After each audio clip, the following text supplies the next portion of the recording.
কিরে রাজু, তোর এখনো হয়নি বাবা? এই তো বাবা, আসছি। শোন রাজু, আজ থেকে তোর নতুন ক্লাস, তাই স্কুলে গিয়ে কারো সাথে মারামারি করবি না। মাস্টারেরা যা বলবে মন দিয়ে শুনবি, ঠিক মতো পড়াশুনো করবি, মনে থাকবে? হ্যাঁ মা, মনে থাকবে। আজকে আমার নতুন ক্লাস, কি মজা কি মজা।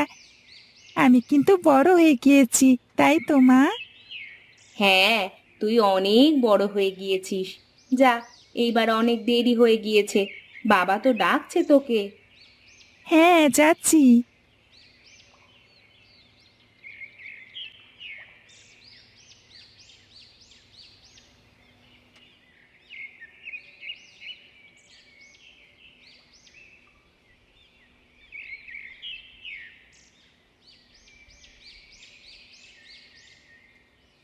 মা কি বলেছে মনে আছে তো?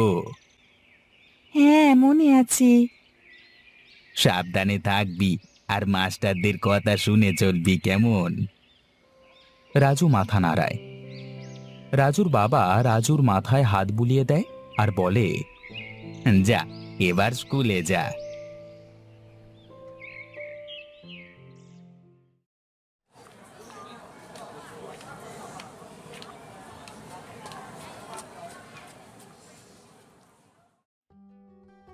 সবাইকে নতুন খাতা কিনে আনতে বলেছিলাম, তা সবাই নতুন খাতা এনেছো তো? তাড়াতাড়ি খাতা বের করে বেঞ্চির উপর রাখো। সবাই খাতা বার করলো, কিন্তু রাজুর খাতা কেনা হয়নি। রাজু চুপ করে বসে আছে। ওর পাশে থাকা ছেলেটিও খাতা বের করে ফেলল, কিন্তু রাজুর তো খাতা নেই। ও বার করবে কিভাবে? কত করে বাবাকে বলেছিলাম খাতা কিনে দিতে, না হলে স্যার মারবে। এখন কি হবে আমার? আসলে রাজুর বাবারও কোনো দোষ নেই। রাজু আমতলা গ্রামের সব থেকে গরিব পরিবারের ছেলে। গরিব বলে কেউ ওর সাথে কথা অবধি বলে না। স্কুলে ওকে ডেকে কেউ খেলতেও নেয় না। এর আগে নিচু ক্লাসে থাকাকালীনও রাজু দেখত সবার কত সুন্দর বন্ধু আছে, কিন্তু ও কারো সাথে বন্ধুত্ব করতে গেলেই দেখত সবাই ওকে গরিব বলে তাড়িয়ে দিত। সবাই ওর থেকে দূরে থাকে। এটা রাজুর এখন অভ্যাস হয়ে গিয়েছে। ভাবনার ঘোরটা কাটে স্যারের ডাকে। কি রে রাজু, তোর খাতা কই? রাজু কিছু বলে না। ও, তুই আজও খাতা আনিসনি? স্যার, আমি বাবাকে বলেছিলাম নতুন খাতা কিনে দিতে, কিন্তু বাবা বলল টাকা নেই এখন, পরে টাকা হলে কিনে দেবে। তুই আগের বছরও এইভাবেই বলেছিলিস, কিন্তু খাতা কিনিসনি। আসলে তুই মার না খেলে খাতা আনবি না। এই, আয় এদিকে, আয় এদিকে আয়। স্যার, আমি বাবাকে বলে কালই নতুন খাতা কিনে আনবো স্যার।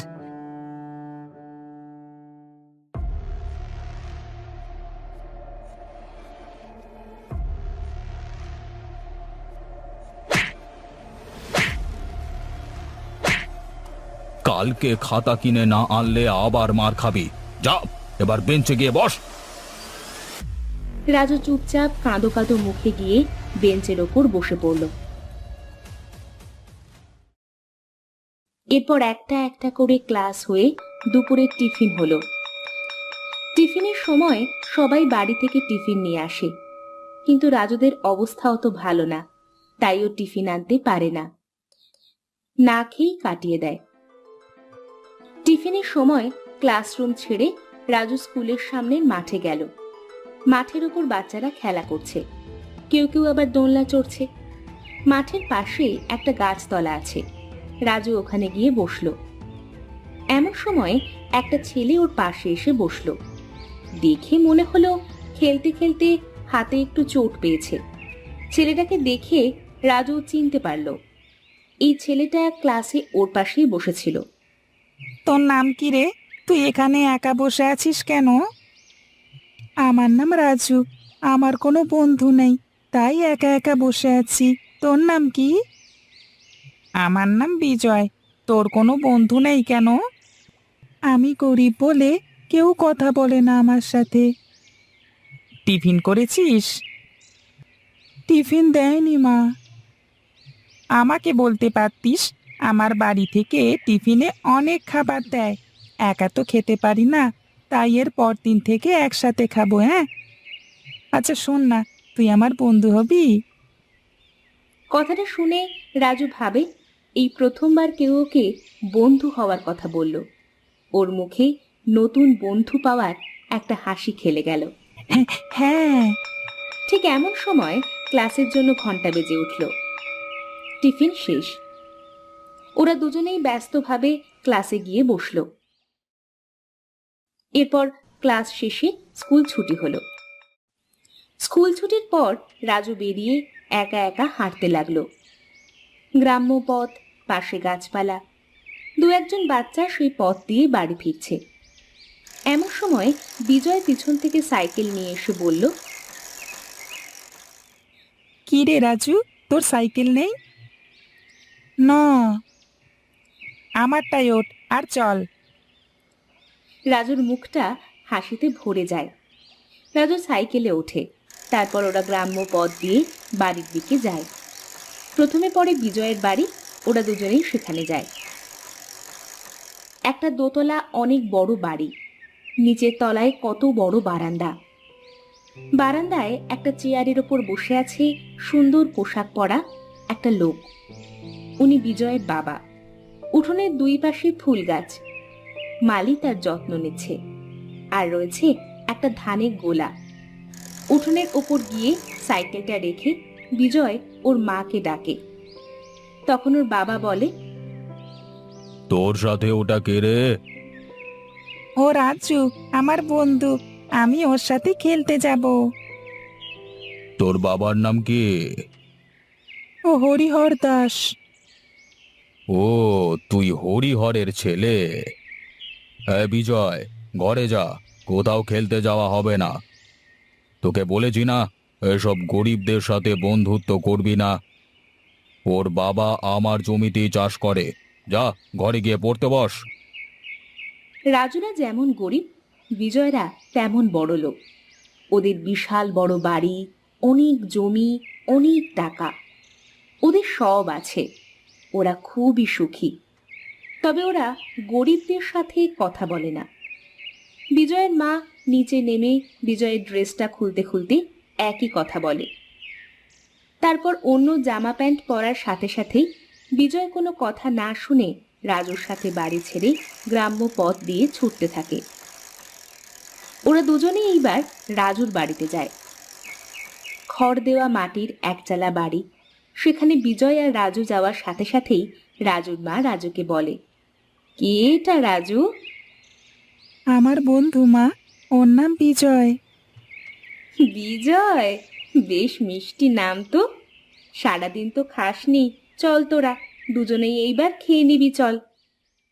এরপর বিজয় আর রাজু দুজনেই ঘরে গিয়ে খেয়ে নেয়। মা, আমরা পাশের মাঠটায় খেলতে যাচ্ছি। সাবধানে যাবি আর তাড়াতাড়ি ফিরে আসবি। এরপর বিজয় আর রাজু রাজুদের বাড়ি ছেড়ে পাশের মাঠে যায়। গ্রাম্য পথ, পথ পেরিয়ে একটা বড় মাঠ। মাঠের মাঝে গরু চড়ে বেড়াচ্ছে। মাঠের শেষে একটা আম গাছ আছে। ওরা দুজনেই সেখানে গিয়ে বসলো। বসে বসে গল্প করতে লাগলো। এমন সময় গাছ থেকে নিচে একটা আম পড়ল। ছোঁ মেরে আমটা নিয়ে রাজু উঠে দৌড়তে লাগলো আর বিজয়কে বলল, আম নিতে গেলে আমাকে ধরতে হবে আগে। ও, এই ব্যাপার? তবে রে, দাঁড়া বলছি, আমটা দে আমায়। এই বলে বিজয় ও রাজুর পিছন পিছন ছুটতে লাগলো। দুজনেই বেশ মজা পাচ্ছিল। কিন্তু এমন সময় ঘটে গেল একটা অঘটন। বিজয় দৌড়তে দৌড়তে গরুর দড়িতে বেঁধে ছিটকে পড়ল সামনে। ওর জামাতে ও সারা গায়ে মাটি লেগে গেল। ওর পায়ে একটু কেটেও গেল। রাজু সাথে সাথে ভয় পেয়ে গেল। বিজয়কে তুলে ওর গা হাত পা ঝেড়ে দিল। তারপর আর খেলল না ওরা। বাড়ি যাব, পায়ে একটু লেগেছে। আচ্ছা চল, তোর বেশি লাগেনি তো? না না। রাজু বিজয়কে ওর বাড়ি দিয়ে আসতে গেল, যেহেতু বিজয় পায়ে একটু চোট পেয়েছে। মাঠ ছেড়ে গ্রাম্য পথ দিয়ে ওরা দুজনেই পৌঁছলো বিজয়ের বাড়ি। তখন ওর বাবা কোনো এক চাকরকে রেগে গিয়ে বলছে। বিজয়ের বাবার রাগ দেখে বিজয় ও রাজু দুজনেই ভয় পায়। তারপর ওরা মাথা নিচু করে বাড়ির উঠোনে গিয়ে দাঁড়ায়। বিজয়ের বাবা বিজয়কে ওই অবস্থায় দেখে বলে, একিরে, তোর পা কাটলো কি করে? তোর গায়ে মাটি মাখা কেন? তুই ওই চাষা ছেলের সাথে খেলতে গেলি, তোকে বারণ করা হলো, শুনলি না? পড়ে গেছিলাম বাবা। বিজয়ের মা এমন সময় ঘর থেকে বেরিয়ে এসে বলে, পড়ে গিয়েছিলিস নাকি ও তোকে ফেলে দিয়েছিল? নিজে তো সারাদিন মাঠে ঘাটে পড়ে থাকিস, তারপর আমার ছেলেটাকে ওই অবস্থা করেছিস। আমার ছেলেটাকে ধাক্কা মেরে ফেলে দিয়ে পাটা কেটে দিয়েছিস। আমি ধাক্কা মারিনি, ও পড়ে গিয়েছিল। আবার মিথ্যে কথা বলছিস?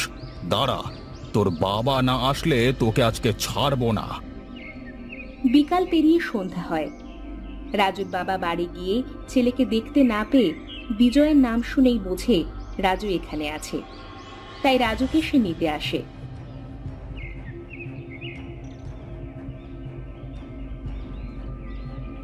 তখন বিজয়ের বাবা উঠোনে নেমে এসে বলে,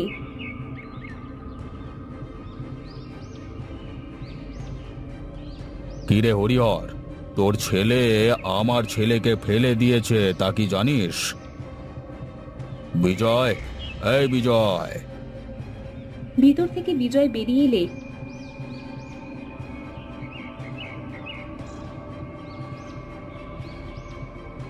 ওর পায়ের দিকে দেখিয়ে বলে, ওই দেখ, ওর পাটা কেটে দিয়েছে।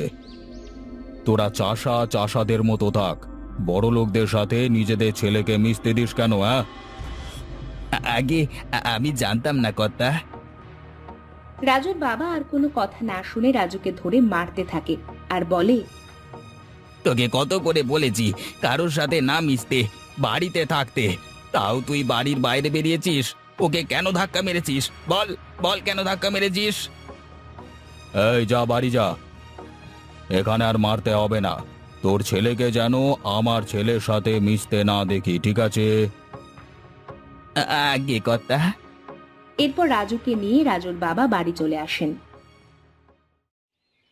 বাবার মারের ভয়েতে সেদিনের পর থেকে রাজু আর বিজয়ের সাথে কথা বলে না। স্কুলে দেখা হলেও কেউ কারোর সাথে কথা বলে না।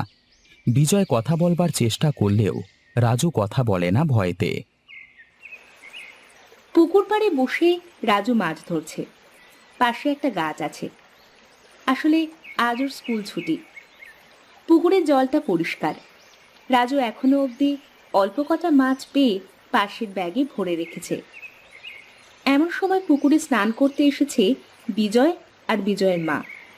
বিজয়ের মা রাজুকে দেখতে পেয়ে বিজয়কে বলল, ওই দেখ বাবু, ওই চাষাটা মাছ ধরছে। বিজয় রাজুর দিকে তাকিয়ে থাকে। রাজু একটু হাসে, কিন্তু কিছু বলে না। বিজয়ের মা রাজুর দিকে তাকিয়ে বলে, পড়াশুনো বাদ দিয়ে এখন মাছ ধরছিস? তাছাড়া আর কি বা করবি? আসলে বাবার শরীরটা খুব খারাপ, বাবা কাজ করতে পারছে না, ঠিক মতো খাওয়া হচ্ছে না, তো তাই ভাবলাম একটু মাছ ধরি। বিজয়ের মা মুখ বেঁকিয়ে বিজয়কে নিয়ে ঘাটে নেমে যায়।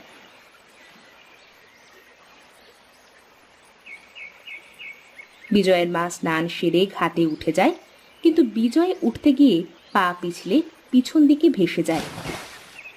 বিজয় সাঁতার কাটতে জানে না। অবশ্য বড় লোকের ছেলে সাঁতার কাটা লাগবেই বা কেন? মা, মা আমি ডুবে যাচ্ছি, মা বাঁচাও, বাঁচাও, আমাকে বাঁচাও। তখন বিজয়ের মা কাঁদতে কাঁদতে বলে, কে আছো? কে আছো? আমার ছেলেটাকে বাঁচাও, কে আছো? এদিকে রাজু এই অবস্থা দেখে আর কিছু না ভেবে সোজা পুকুরের জলে লাফ দিয়ে সাঁতার কেটে বিজয়কে ধরে ডাঙায় আনে। রাজু গরিবের ছেলে, সে সব জানে। বিজয়কে ডাঙায় আনার পর বিজয়ের মা বিজয়ের উপর ঝুঁকে পড়ে বলে, বাবু, বাবু তুই ঠিক আছিস তো? দেখলে মা, তুমি যে রাজুকে গরিব চাষা বলতে, সেই আমাকে বাঁচালো। আগের দিনও রাজু আমাকে ধাক্কা মারেনি, আমি নিজেই পড়ে গেছিলাম। বিজয়ের মা বিজয়কে জড়িয়ে ধরে রাজুর দিকে দেখে, তারপর রাজুকেও জড়িয়ে ধরে আর বলে, আমি ভুল ছিলাম রাজু, আজ তুই না থাকলে আমার ছেলেটা বাঁচতো না। তোরা দুজনে সারা জীবন এমন ভালো বন্ধু হয়ে থেকে যাস। ধনী গরিব, সুখী দরিদ্র, এই সবের থেকে অনেক বড় হলো বন্ধুত্ব।